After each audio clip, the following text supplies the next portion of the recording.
সবাইকে নমস্কার ও আদাব। তো দেখতে দেখতে শীতের সময় চলেই আসলো। আজ বাগানে এক ধরনের ফল বা সবজি বীজ রোপণ করার জন্য প্রস্তুত করব মাটি। আর সেটি হলো বিটরুট।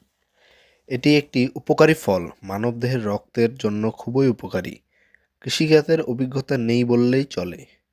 তো আমি মানুষের কাছে কিছু কিছু জিনিস শুনে বা অভিজ্ঞতা নিয়ে কাজ করি। বিটরুটের বীজ মূলত শীতের সময় রোপণ করাই ভালো।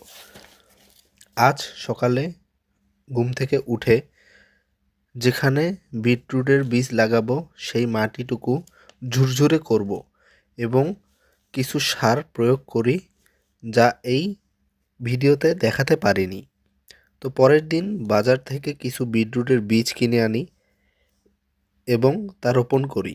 এই বিটরুট মূলত 3 মাসের পরবর্তী সময়ে খাওয়ার উপযোগী হয় এবং এটি যেসব মানুষের রক্তশূন্যতা সে সকল মানুষের জন্য খুবই উপকারী একটি ফসল। আমাদের জন্য সবাই আশীর্বাদ করবেন। সকলেই ভালো থাকবেন। নমস্কার সবাইকে।